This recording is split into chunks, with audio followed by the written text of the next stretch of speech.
México cede ante Estados Unidos. La Fiscalía General de la República acelera extradición de capos. Le presento la lista de quienes prefiere la Fiscalía que enfrenten a la justicia en Estados Unidos que en México. Donald Trump se afianza a poco de lograr la candidatura presidencial frente a Nikki Haley, su única rival. Lo analizaremos con Rafael Fernández de Castro. Tecnología criminal. En las carreteras asediadas por el crimen organizado utilizan dispositivos para inhibir los GPS que llevan los camiones de carga y así cometer los atracos. Víctima de venganza, el abogado de la modelo venezolana Alexa Génesis detalla cómo se logró su liberación tras ser criminalizada y estigmatizada. Hoy entra a la casa de los famosos. Anhelan volver a casa. Sobrevivientes del kibutz de Kfar Aza en Israel hablan para Milenio sobre la necesidad de reconstruir sus hogares tras el ataque del 7 de octubre.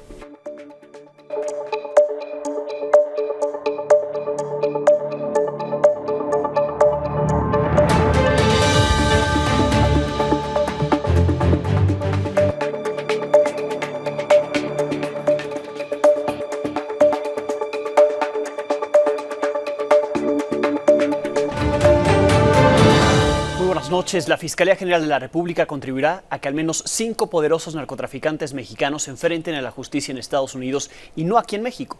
Milenio confirmó que la Fiscalía trabaja en la extradición de los líderes de los Zetas, los hermanos Miguel Ángel y Óscar Treviño Morales, el Z40 y Z42, uno acusado del asesinato de migrantes en Tamaulipas y el otro relacionado a la masacre de Allende en Coahuila en el año 2011.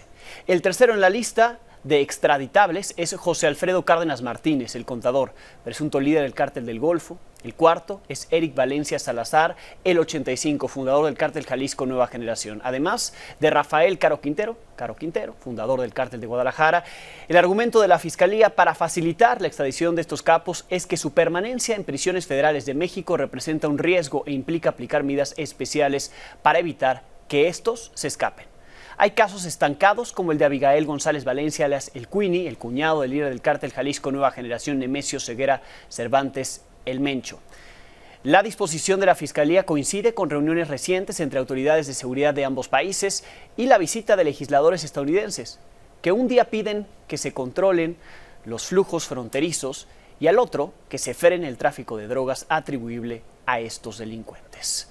El grupo de congresistas de ambos partidos, demócrata y republicano, fue recibido hoy en Palacio Nacional por el presidente López Obrador, que tras la visita dijo que, a pesar de las diferencias, deben trabajar juntos por el bien de ambos países. Se trata de los legisladores de Texas, Randy Weber y Michael McCall, del Partido Republicano, y del demócrata Henry Cuellar. El objetivo de esta visita, según ellos, es crear medidas bilaterales para enfrentar la migración y la inseguridad, además de mejorar el turismo y el comercio.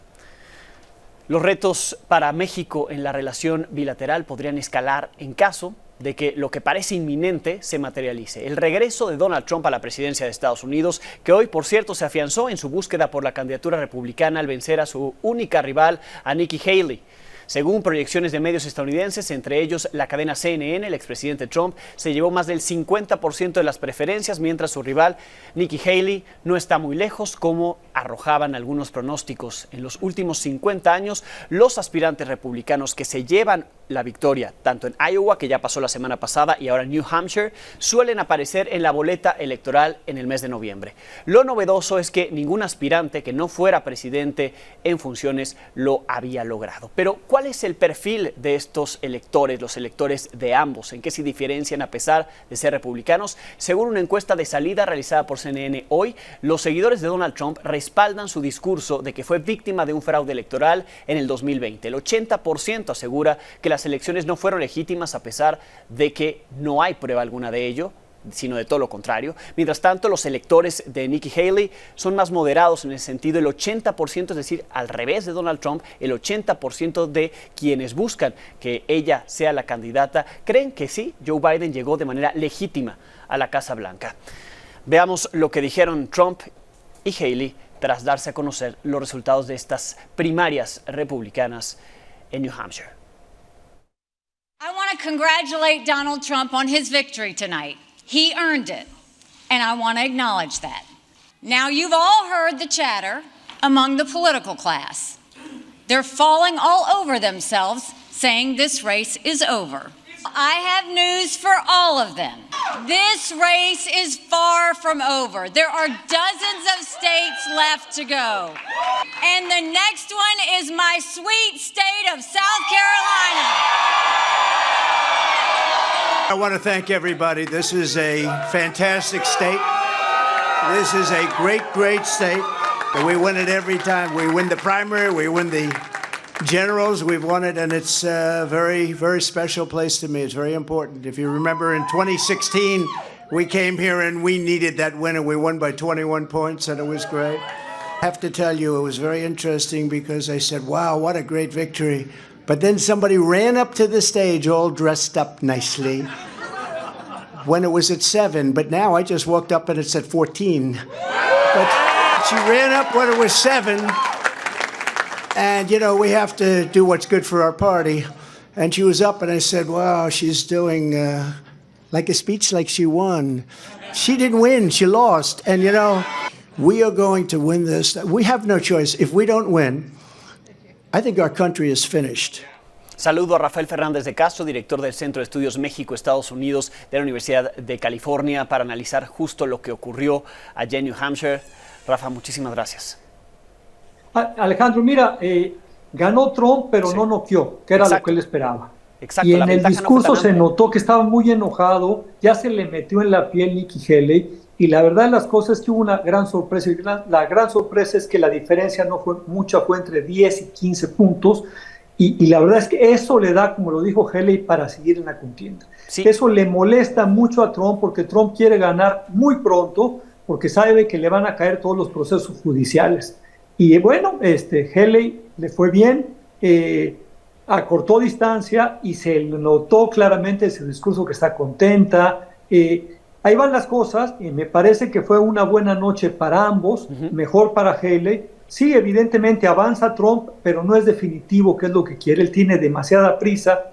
Y algo le está pasando, se le notó, porque tenía mucho coraje contra Haley. Ese no fue un discurso, digamos, de un ganador. Y el de ella, habiendo perdido, sí fue un discurso de alguien que sintió que perdiendo ganaba. Fascinante el momento porque, digamos, hoy era definitivo. Si Trump ha noqueado a Haley, si le gana por unos 30 puntos, sí, 35 puntos de distancia, no habría manera que siguiera el otro en la contienda. En la encuesta que sacaron de salida hay algo muy importante, Alejandro. Lo que está diciendo es que los indecisos, los moderados, no quieren a Trump, y eso le lastima a Trump, porque es lo que necesita. Ya sabemos que la base republicana está con él, y eso es lo fascinante de New Hampshire, que es un estado mucho menos conservador que Iowa, y por eso le fue relativamente bien a Nikki Haley. Sí, sigue Carolina del Sur, donde Nikki Haley lo decía en su discurso de hoy, pues es su estado, ¿no? Pretende que le vaya mejor de lo que le ha ido en Iowa y ahora en New Hampshire, pero digamos la ventaja, que no es tan amplia, como dices, de hecho es corta, permite que siga esta contienda de dos, ¿no? Apenas hace unos días, el domingo pasado, DeSantis decide salirse, ¿no? Le deja a Haley el camino para competirle a Trump, y parece que sí le puede competir, ¿no? Es decir, no la tiene tan fácil Donald Trump como parecía, pues todavía hasta esta mañana creíamos que a lo mejor la ventaja podría ser mayor. Efectivamente, lo de hoy era decisivo y, sí, y no hubo decisión todavía, es decir, se prolonga esto. Y en la medida que se prolonga, Haley tiene posibilidades, porque todos sabemos que le van a costar los juicios a Trump, que tiene, digamos, 94 acusaciones, en alguna va a ser encontrado culpable, y ahí es donde Haley dice, no me quiero salir. Sí. Vamos a ver, pero seguramente va a ser muy buena campaña hacia Carolina del Sur, que es su estado, y me parece, digamos, que esto no se ha cocinado, aunque por otro lado hay que decirlo, no digamos, no nos ilusionemos demasiado. Exacto. Es decir, Donald Trump lleva demasiada ventaja. Donald Trump tiene a su partido en un puño. La mayoría de los republicanos le tienen miedo. 100 diputados federales le dieron su respaldo, lo que se llama endorsement en inglés, es decir, un respaldo público, y da muy poquitos a Haley. Hasta hace una semana nomás un diputado federal. Entonces, digamos, sigue muy adelante Trump, pero hoy Haley se vio bien. Hoy a Haley le da cuando menos para llegar a Carolina del Sur, y hoy, como quería Trump, no se terminó la primaria, sigue adelante, y me parece que son buenas noticias pues para los republicanos que consideran que Trump es un elemento, por decirlo menos, peligroso para la democracia de los Estados Unidos. Sí. Ahora, los dos son competitivos ante Joe Biden, ¿correcto? Ambos dos son competitivos ante Joe Biden, definitivamente. Mira, en todo caso, digamos, falta un poquito para eso, pero efectivamente lo que quisiera Donald Trump es ya empezarse a medir con Biden y no estar peleando con Hillary. Esto nos debe de recordar a lo que le pasaba justamente a Hillary Clinton con Sanders. Es decir, esta gente de izquierda que se le metía y que siempre fue difícil para ella y que le alargaba la nominación. Esperemos que esto le pase a Donald Trump, porque lo que sí vi a Donald Trump hoy es enojado, y me gusta eso porque es el primer error que le veo a Donald Trump estos últimos meses. No lo pudo disimular, estaba bien enchilado, como diríamos en México. No le gustó que Haley no se bajara de la contienda. Bien, Rafa, si nos permite, nos mantenemos al tanto y en contacto para poder dar seguimiento justo a este proceso, por lo pronto interno en el Partido Republicano. Te agradezco mucho. Muy buenas noches. Gracias a Rafael Fernández de Castro allá en Estados Unidos. El presidente Andrés Manuel López Obrador volvió a criticar la orden judicial con la que se permitirá que 8 militares presuntamente involucrados en el caso Ayotzinapa lleven su proceso en libertad. Lo que hay es un interés político del Poder Judicial.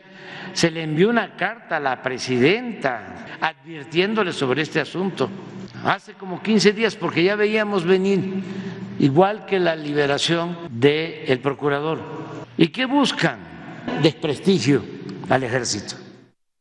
Más tarde, la secretaria de Gobernación, Luisa María Alcalde, señaló que por orden del presidente dio a conocer un oficio que envió a la presidenta de la Suprema Corte de Justicia de la Nación, a Norma Piña, con fecha del 12 de diciembre. Ahí advierte el riesgo de liberar a esos militares, señalando la importancia y trascendencia de este asunto de Estado por las graves violaciones que se cometieron contra los desaparecidos, es decir, los 43 estudiantes normalistas de Ayotzinapa. El presidente no quiso confrontarse en la mañanera.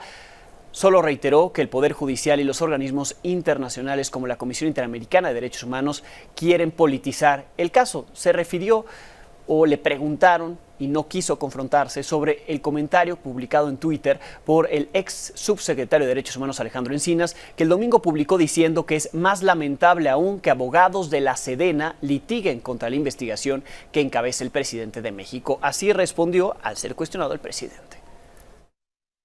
No estoy de acuerdo con lo que dijo Encinas, no estoy de acuerdo. Lo que es lamentable es de que el Poder Judicial desde el inicio proteja a quienes participaron en la desaparición de los jóvenes y no se ocupe de garantizar la justicia en beneficio de los padres de los jóvenes desaparecidos. Y es indudable que la Comisión Interamericana de Derechos Humanos de la OEA está politizando este asunto. No solo se busca mantener a los militares en prisión, sino que la Fiscalía General de la República pretende solicitar más de 80 años de cárcel contra el ex procurador general de la República, Jesús Murillo Caram. Hoy un juez aplazó hasta abril la audiencia en la que se le acusaría formalmente de desaparición forzada, de tortura y contra la administración de la justicia. El ex procurador fue detenido en agosto del 2022, desde entonces ha enfrentado problemas de salud. Actualmente permanece en la Torre Médica Penal de Tepepan, en el penal de Tepepan en Xochimilco. Por cierto, ya le han negado en varias ocasiones la prisión domiciliaria. En información política, Morena está regateando una multa ante el Tribunal Electoral del Poder Judicial de la Federación. Quiere un descuento del 50% en la sanción que le impondrá por gastos no reportados durante las giras de las llamadas corcholatas.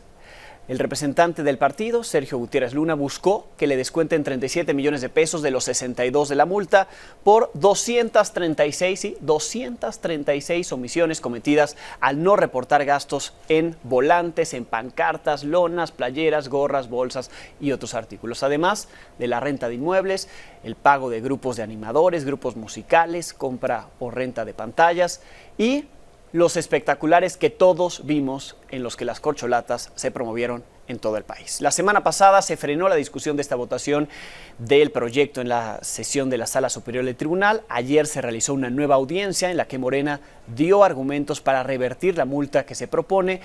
Para el presidente nacional de Morena, Mario Delgado, esa multa es ilegal y ridícula. Hubo deslindes oportunos, claros, contundentes y ante las autoridades, como lo han requerido siempre, sobre el tema de los espectaculares. Sin embargo, la autoridad electoral quiere cobrarle al partido esos espectaculares, lo cual es absolutamente ilegal. Es ridícula la multa que nos quieren poner, basado en mentiras. Entre los mecanismos que la autoridad electoral tiene para cachar a los partidos en lo que no reportan está el trabajo de los supervisores del INE, que durante las precampañas acudieron a revisar y contabilizar los gastos en cada uno de los mítines. Ahí sufrieron hostigamiento, agresiones por parte de los militantes o simpatizantes, los abuchearon, les gritaron, les manotearon. El INE ya tomó medidas para que esto no vuelva a ocurrir, que no pase en las campañas que inician el 1 de marzo.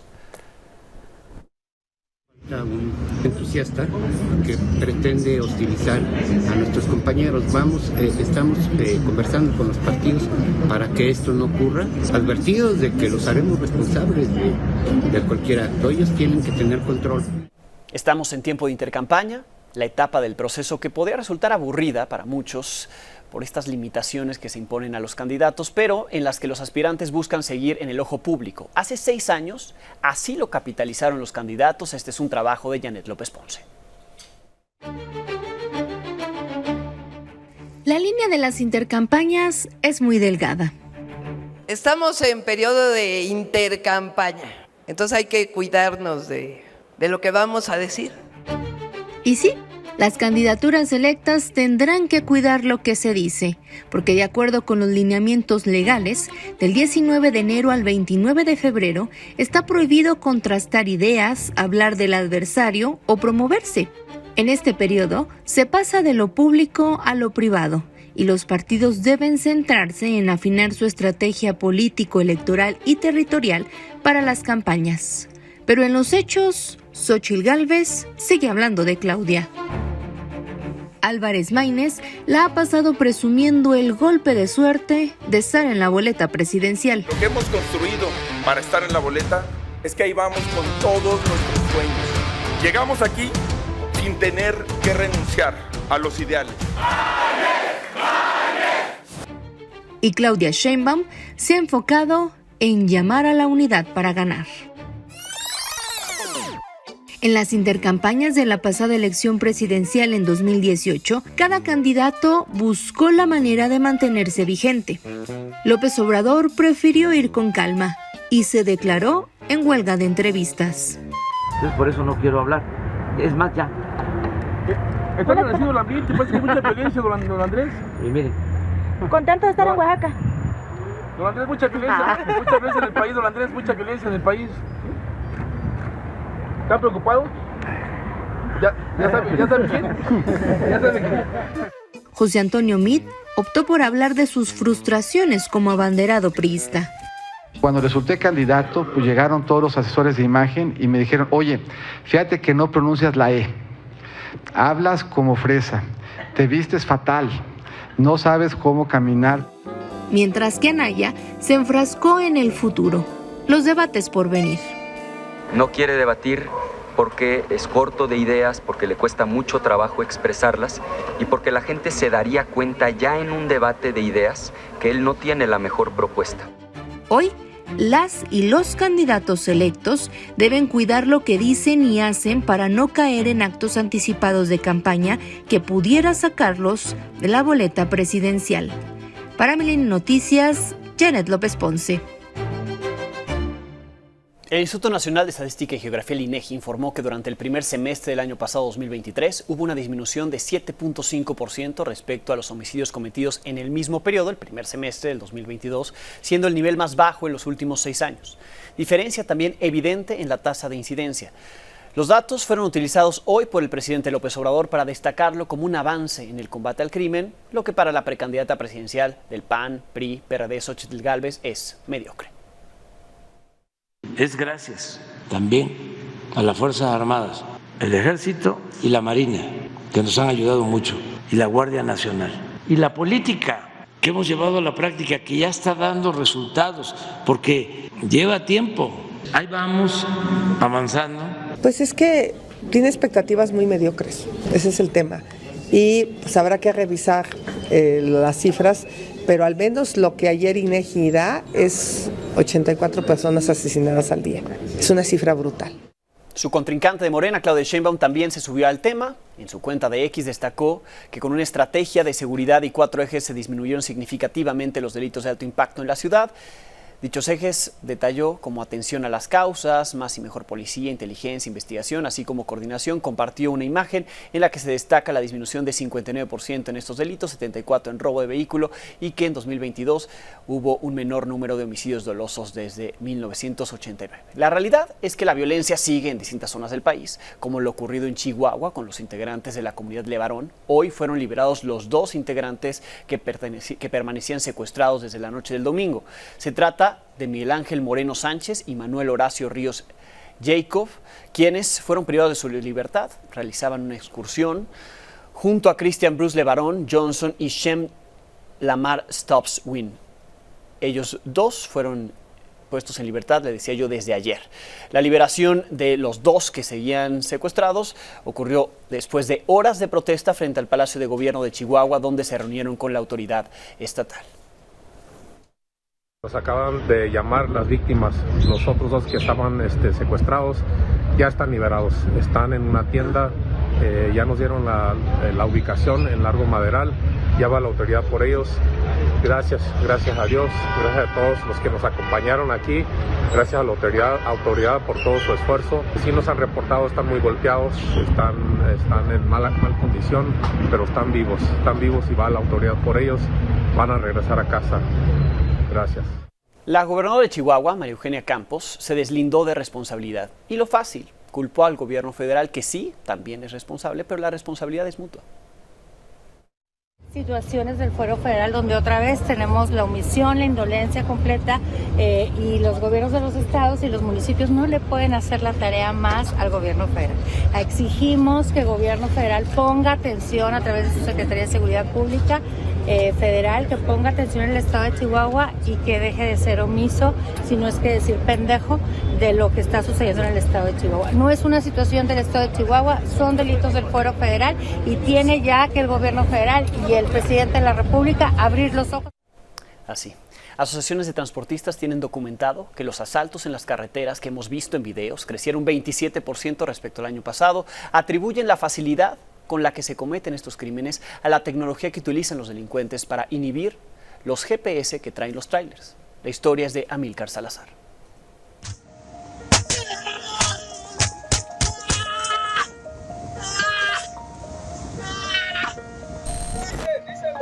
Buenas noches. Oye, me pararon acá la rata. Nos paró la rata, creo que le echaron una bomba.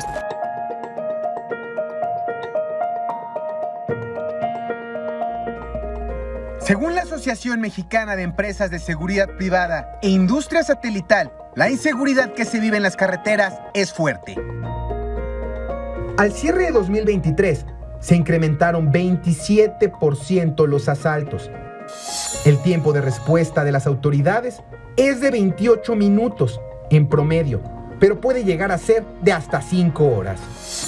De los incidentes reportados, solo 19% fueron atendidos oportunamente.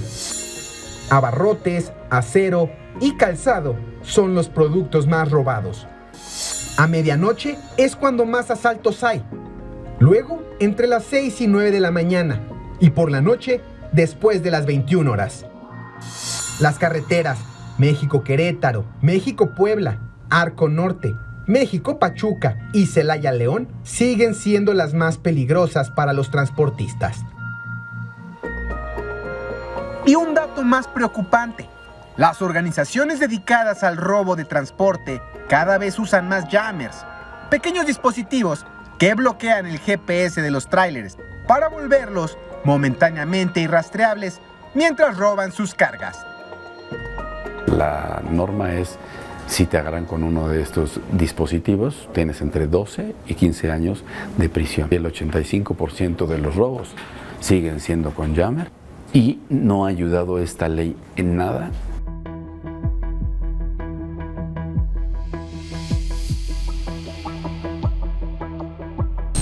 La Amesis cuenta con un C5 privado que registra buena parte de los crímenes contra transportistas en tiempo real. Desde este centro se revisan cámaras, cargas, ubicación exacta de los vehículos de los afiliados, los cambios de ruta o paradas inesperadas. Y si se detectan amenazas, bastan minutos para salvar vidas o rescatar cargas. Cumple su función, pero hay un problema. No hay policías suficientes para atender estos incidentes con velocidad y eficiencia.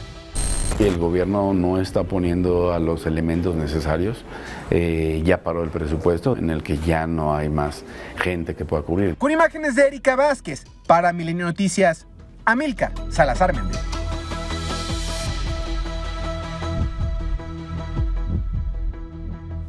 No solo los camiones de carga son víctimas de asaltos. En la carretera Cuernavaca-Cuautla, en Morelos, una familia fue atacada durante un supuesto robo cometido por hombres armados en una motocicleta. 3 personas fueron asesinadas, 2 niñas quedaron heridas, una de 10, otra de 12 años, que tuvo que pedir ayuda frente a la escena del crimen. Ayer le presenté el recorrido que realicé por la comunidad de Texcapilla y en Texcaltitlán, en el Estado de México, donde los militares insistieron en que los liberados de la semana pasada eran 8 de 13 desaparecidos o secuestrados. Al respecto, hoy la Fiscalía General de Justicia mexiquense emitió este comunicado. Da más detalles de la forma en que se logró la localización de los que insiste la Fiscalía, 7 personas. Ahí detalla que se logró gracias a una llamada anónima desde Estados Unidos, hecha por familiares de los secuestrados, en la que les proporcionaron las coordenadas aproximadas del lugar donde estaban.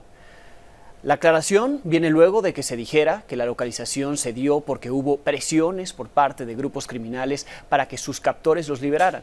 Negaron un supuesto acuerdo para liberarlos a cambio de detener la extensión de el dominio que tienen estos grupos en algunos ranchos asegurados en la administración estatal anterior. El viernes, la modelo venezolana Aleska Génesis Castellanos fue detenida al llegar a México. Venía para participar en el reality show La Casa de los Famosos. La detuvieron por el supuesto robo de 3 relojes valuados en 10 millones de pesos, por lo cual también están acusadas 2 de sus hermanas. La modelo fue llevada al penal femenil de Santa Marta, Catitla. A pesar de quedar en libertad, fue estigmatizada. Hoy su abogado, Gerardo Hostos, explicó a mi compañero Emir Castañeda que durante la audiencia de vinculación no se presentó una sola prueba que comprobara la culpabilidad de Aleska ni de sus hermanas. Se les pretende atribuir en la denuncia el delito de robo cometido en pandilla respecto de 3 relojes de alta gama. Ni siquiera se tiene certeza de la existencia de estos relojes, que jamás existieron elementos mínimos para que se solicitaran esas órdenes de aprehensión. Que se han circulado notas y sobre todo comentarios por parte de la gente calificando tanto a Aleska como a sus hermanas de delincuentes y nada más alejado de ello. Dijo que en los próximos días pedirá la cancelación de la orden de aprehensión en contra de la modelo y consideró que la denuncia en su contra puede ser parte de una venganza por parte de la expareja de la hermana, Michelle Roxana Castellanos, quien a través de un audio enviado a este espacio expresó su confianza en la autoridad mexicana. Creo que sí existe una historia atrás de este procedimiento penal. Hasta donde tengo entendido, Michelle Roxana ha estado frecuentemente en controversias judiciales tanto en México como en los Estados Unidos con la persona que presentó la denuncia. No descarto que se trate de una fabricación tendiente a hacerles daño. Yo espero que actuando de manera objetiva y de buena fe se solicite la cancelación de estas órdenes de aprehensión y entiendo que ese es el camino a seguir por parte de las autoridades. Hasta ahora espero sinceramente que tanto la Fiscalía como las autoridades competentes puedan abordar esta situación con la debida atención y siempre garantizando un proceso legal justo. El ejército israelí confirmó que en un solo día murieron 24 de sus soldados en la Franja de Gaza, 21 cuando un cohete antitanques alcanzó 2 edificios que sus tropas estaban minando para su demolición y otros 3 soldados murieron en otro incidente. El primer ministro de Israel, Benjamín Netanyahu, lamentó la muerte de los soldados y expresó condolencias a sus familias. En este contexto, Israel cedió y propuso una tregua de 2 meses a cambio de que Hamás libere a los rehenes que siguen vivos y entregue los cadáveres de los que han muerto. Si lo hacen, Israel ofrece liberar a palestinos encarcelados en su territorio.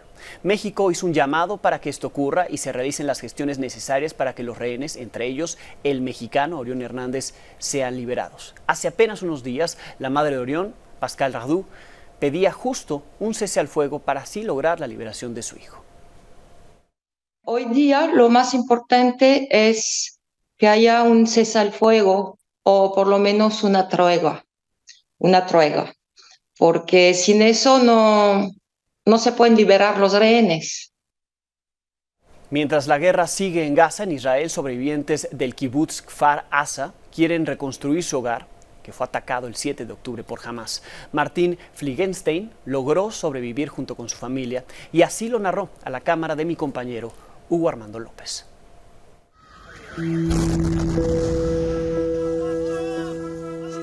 Los daños se mantienen intactos en el kibutz Kfar Aza, donde 62 personas murieron a manos del grupo terrorista Hamas el pasado 7 de octubre. La cámara de Milenio encontró la escena del ataque prácticamente igual. A pesar de la mala experiencia, muchos de sus habitantes piden regresar poco a poco a la normalidad. Hay gente que quiere regresar, hay gente que le es importante regresar, hay gente que le es importante reconstruir este lugar y rearmar la comunidad que vivía en este lugar. Hay gente que tiene miedo, hay gente que tiene muy malos recuerdos de ese día.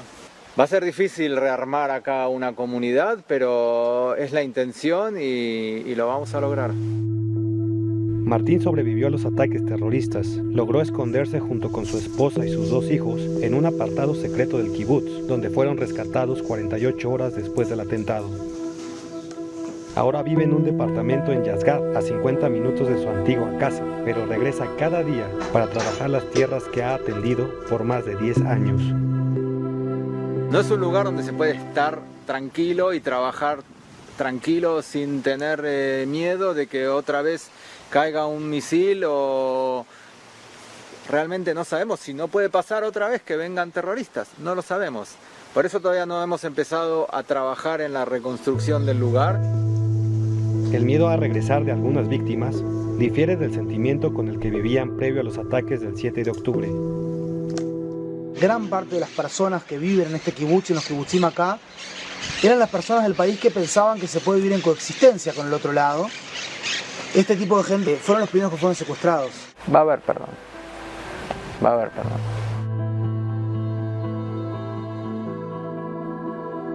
Con imágenes de Hugo Armando López, desde Jerusalén, Israel, Milenio Televisión. Mañana en Argentina habrá paro nacional por 12 horas. Fue convocado por la Confederación General del Trabajo contra las reformas económicas y laborales que promueve el presidente Javier Milei. El portavoz presidencial, Manuel Adorni, advirtió que quien no trabaje no cobrará. Estaremos atentos a lo que ocurra mañana allá en Argentina. Los nominados a el Oscar son... Bienvenida. Gracias, Alex. Qué gran día para el cine, caray. Sí, bueno, veíamos además, ¿no?, algunas de las películas nominadas, parte de lo que destaca, ¿no?, ya en las distintas plataformas de multimedios, quiénes son los nominados, pero además parece una muy buena guía hacia el fin de semana porque acá se van a estrenar todavía algunas de las que están nominadas. Y este fin de semana precisamente, ¿sí? Mira, de entrada, Pobres Criaturas, protagonizada por Emma Stone, de Yorgos Lanthimos, es una obra maestra y se estrena este jueves, así que fue perfecto para las nominaciones. Por supuesto, Oppenheimer se vuelve a estrenar, se reestrena, sí, sobre todo en las nuevas salas IMAX que han llegado en los últimos meses con nuevas tecnologías, y por supuesto que en los diferentes servicios de streaming y a la renta y a la venta está la gran mayoría de estas películas, de estas 10 nominadas a Mejor Película para los premios de la Academia. ¿Con qué te quedas de esta nominación? ¿Qué te llamó más la atención? ¿Cuáles son, digamos, las que tú sí preveías que iban a estar ahí? ¿Y con qué te sorprendió esta sesión de nominaciones? Sabíamos que Oppenheimer iba a ser la más nominada, por ahí también pensábamos que podía estar empatada con pues Los Asesinos de la Luna, pero entre Oppenheimer y Asesinos se encuentra esta de Pobres Criaturas que te comentaba. Entonces, muy interesante. Algo que me hizo muy feliz es ver nominada la película de Bradley Cooper, Maestro. Sí. La pueden ver ya, y la verdad es que es algo que fue ignorado en otras premiaciones de una manera terrible. Y por supuesto, pues está el tema de Barbie. De Barbie. ¿No? El fenómeno Barbie que llega al Oscar. Sí, tiene 8 nominaciones, no es que le haya ido mal. Sin embargo, no están nominadas ni Barbie, Margot Robbie, ni la directora Greta Gerwig. Y la verdad, sí es muy sorprendente. Por supuesto que mucho de la controversia hoy ha tenido que ver con... Esta es una película que habla de feminismo, que habla de que si el patriarcado, y no nominan a Barbie, pero sí nominan a Ken. Claro. Y Ken, Ryan Gosling, hizo un trabajo espectacular. Sí. También nominan la canción de I'm Just Ken, pero la otra canción, What Was I Made For. Entonces, sí es muy interesante ver cómo está pasando esto, pero sí déjame destacar algo importante. En la categoría de dirección, que ahí solo son 5, mejor película pueden ser 10, pero en todas las demás son 5. No hay a quién movería. Amo a Greta Gerwig, a mí me encanta Barbie, pero no hay a quién pero esos 5 son indiscutiblemente tendrían que estar ahí. Y 2 de esas películas aún no se ven en México, entonces muchos dirán por qué, pero cuando las vean tal vez tendrán otra opinión. Susi, México está en las nominaciones, Rodrigo Prieto tiene una nominación. Rodrigo Prieto tiene una nominación y qué bueno que es una y no 2, porque hubiera ido por la misma categoría, tanto Asesinos de la Luna como Barbie, fueron las películas que él hizo en la dirección de fotografía, y cuando estás nominado, como le pasó en los Globos de Oro, para 2 categorías, 2 premios en la misma categoría, se divide el voto muy seguido. Este gran también director ahora, pues yo creo que tiene una gran oportunidad de ganar. Susi, pues ahí están los nominados al Oscar. Veamos estas películas, veámoslas ya el fin de semana con los estrenos, las que no se han estrenado, y también pues hagamos nuestra apuesta, ¿no? La quiniela. ¿Tu favorita, Alex? Mi favorita, Oppenheimer. Pues vas bastante a la delantera. Bien, gracias, Susi. Gracias. Gracias a Susana Moscatel. Pausa y volvemos.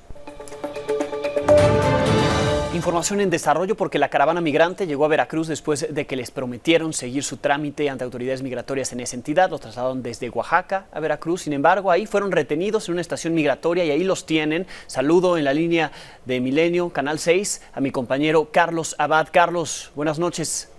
Buenas noches, Alejandro. Te saludo con mucho gusto. Efectivamente, luego de haber partido de la región del Istmo de Tehuantepec en el estado de Oaxaca, donde el gobierno de esta entidad le proporcionó autobuses a los integrantes de la caravana migrante, esta se partió en 2, por decirlo así. Unos se fueron por la ruta de Acayucan, que es precisamente ahí donde los tienen retenidos en la estación migratoria del Instituto Nacional de Migración, y la otra, como lo puedo corroborar en los videos, hace 30-40 minutos aproximadamente, avanzó sin ningún problema en la región de la cuenca del Papaloapan por la carretera federal número 175, donde fueron escoltados, custodiados en todo momento por elementos de la policía vial, de la policía municipal y de la policía estatal hasta la plaza de cobro número 29, que aquí conocemos como el Puente Caracol, que divide por el río Tonto, es la zona limítrofe entre los estados de Oaxaca y Veracruz, y avanza esta parte de la caravana de 10 autobuses sin ningún tipo de problema. La otra, la que se dividió, es la que presenta los problemas en la estación migratoria, de las fotos y videos de mi otro compañero, que estaban precisamente retenidos en la estación migratoria y, bueno, algunas personas refieren que no les han proporcionado agua y comida, caso muy diferente a lo que hemos vivido en todas las caravanas que pasan por la región de la cuenca. Aquí la gente les da comida, les da agua, las autoridades los escoltan, los cuidan y los entregan del otro lado de la caseta del Puente Caracol con la Guardia Nacional División Caminos, que hace lo propio hasta la zona de Tierra Blanca, Córdoba, Orizaba, Fortín, para seguir su camino hacia el centro del país. Alejandro, es mi reporte hasta el momento. Una parte de la caravana pasó sin ningún tipo de problemas y la otra se encuentra retenido. Hemos visto mujeres embarazadas, hemos visto hombres de entre 40, 50 y hasta 60 años, hemos visto adultos mayores y hemos visto muchos niños y muchas niñas, Alejandro. Bien, lo que me dices entonces es que es una parte de la caravana la que fue ahí retenida por el Instituto Nacional de Migración a pesar de la promesa de que no les iba a pasar esto. Hablábamos con el líder de la caravana apenas hace unos días y nos decía, tememos que esto ocurra si nos llevan a Tabasco, era la primera propuesta de la autoridad, los llevan a Veracruz con la seguridad, supuesta certeza de que no iba a pasar, lo que al final pasó. La mitad de la caravana está ahí donde vemos, retenidos por el Instituto Nacional de Migración. Si te parece, Carlos, escuchamos parte de lo que ocurrió eso esta tarde.